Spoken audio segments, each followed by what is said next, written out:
Hi மக்களே. நேற்று அந்த கதையில் வந்து பார்த்திங்கன்னா மாமியார் நகையை எடுத்து தலகாணிக்குள்ளே வச்சுருந்தாங்க பார்த்தீங்களா. அந்த நகையை வந்து திரும்ப கொடுத்துட்டாங்க. அது யார் கொடுத்த பணம்? அந்த பொண்ணோட அம்மா கொடுத்த பணம். சரிங்களா. அந்த பொண்ணோட அம்மா கொடுத்த பணத்தை எடுத்துகிட்டு போய் மாமியார் கிட்ட கொடுத்து அந்த நகையை மீட்டு கொண்டு வந்துட்டார் அந்த புருஷன். ஒரு வருஷம் அவங்க அப்பா அம்மா கிட்ட பேசாமலே இருந்தார். சரிங்களா. அதுக்கப்புறம் ஒரு பொங்கல் வந்து வருது. அதாவது ஒரு விசேஷ நாள்லாம் ஊருக்கு எல்லாரும் போவாங்களா, இந்த மாதிரி ஒரு பொங்கல் வருது. அப்போ வந்து அந்த ஹஸ்பண்ட் சொல்கிறாரு, எங்கள் அம்மா பேசினாங்க, ஊருக்கு கூப்பிட்றாங்க, நம்ம போகலாம் அப்படின்ட்டு. அந்த பொண்ணுக்கு என்னென்னா, இந்த மாமனாரால் ஒரு அசிங்கம் நடந்துச்சுல, அவள் வந்து சொல்கிறா, நான் வரல, அவங்க அப்பாவை பார்க்குற சூழ்நிலை வரும், எனக்கு அங்கே வர பிடிக்கல அப்படின்ட்டு. அவங்க வீட்டில் அடிதடி நடக்குது. லவ் பேர்ட்ஸ் கூண்டெல்லாம் ரோட்டில் போட்டு விட்டுறாரு அந்த ஹஸ்பண்டு.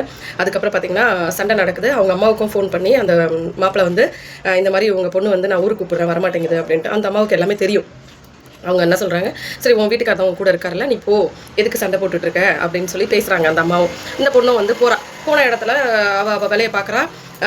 வந்து பார்த்திங்கன்னா ஒட்டடாயிடுச்சு அந்த வீட்டுக்கு. அதாவது இந்த பொண்ணு அங்கே போய் தான் அந்த வேலையெல்லாம் செஞ்சாகணும். அந்த பொண்ணுக்குன்னு அங்கே ஒரு வேலையே இருக்கும், அவ்வளோ வேலை இருக்குங்க. ஏன்னா அங்கே இருந்தப்பவும் ரசனா போடணும், வீட்டில் துணி துவைக்கணும், காலையில் 3 மணிக்கு எழுந்துச்சி சாணி கரைச்சி போடணும், காலையில் டிஃபன் செய்யணும், ஒவ்வொருத்தவங்களுக்கும் ஒவ்வொரு சட்னி வைக்கணும், சாம்பார் சட்னி, கார சட்னி, இந்த மாதிரி ஒவ்வொருத்தவங்களுக்கும் சமைக்கணும். அப்புறம் பார்த்திங்கன்னா அந்த வீடே நீட்டு பெரிய வீடு. சரிங்களா. கொல்லை ஃபுல்லாக கூட்டி, வீடு ஃபுல்லாக கூட்டி, ஆனால் கூட்ட மாதிரியே தெரியாது வீடு. சரிங்களா. அவ்வளோ வேலையும் செஞ்சாலும் துணி துவச்சி சமைக்கவே 3 மணி ஆகிடும். ஓகேவா. காலை டிஃபனை முடியறதுக்கே 12 மணி ஆகிடும். 12 மணிக்கு மேலே காய்கறி கொண்டு வந்தாங்கன்னா சமைச்சு முடிக்க 3 மணி ஆகிடும். சாப்பிட்டு அவங்க கடையில் வேலை பார்க்குறாங்களா அவங்க அப்பா அம்மா, அவங்க வந்து கொஞ்சம் நேரம் மாற்றி 2 பேர் படுப்பாங்க. 5 மணிக்கு டீ, மறுபடியும் நைட்டு டிஃபனு. ஒவ்வொருத்தவங்களுக்கு தனித்தனியாக செய்யணுங்க. சரிங்களா. ஒருத்தவங்களுக்கு சாம்பார் பிடிக்கும், ஒருத்தவங்களுக்கு சட்னி பிடிக்கும், இன்னொருத்தவங்களுக்கு கார சட்னி பிடிக்கும். இந்த பொண்ணு வந்து எல்லாருக்கும் முகசுளிக்காமல் பார்த்து செஞ்சுட்டு இருந்தா. யாரும் இந்த கொடூரமான பொண்ணு. சரிங்களா. இப்படி போயிட்டு இருந்துச்சு. ஒரு நாள் வந்து என்ன ஆயிடுச்சுன்னா, மாமியார் வீட்டில் வந்து மறுபடியும் சண்டை நடக்குது.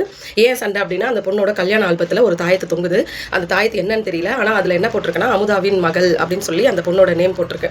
அப்போ அந்த பொண்ணோட நேம் போட்டோன்னா அவள் எடுத்துகிட்டு போய் அவங்க வீட்டுக்காரர்கிட்ட காட்டுறா. அவர் என்ன சொல்கிறாருன்னா, இது வேண்டாம், உனக்கு தான் ஏதோ பண்ணியிருக்க மாதிரி இருக்குது, இது வேண்டாம் அப்படின்னு சொல்லிட்டு அங்கேயே எரிச்சிட்டு வந்துடுறாங்க.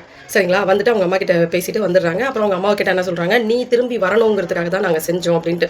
யார் பையன் திரும்பி அம்மா கிட்டேயே போகணுங்கிறதுக்காக அந்த அம்மா செஞ்சதாக சொல்கிறாங்க. ஆனால் இங்கே அந்த பிள்ளை 6 மாதம் வேலை இருக்கும், 6 மாதம் வேலை இருக்காது. அவ்வளோ கஷ்டப்படுவான் அந்த பையன்.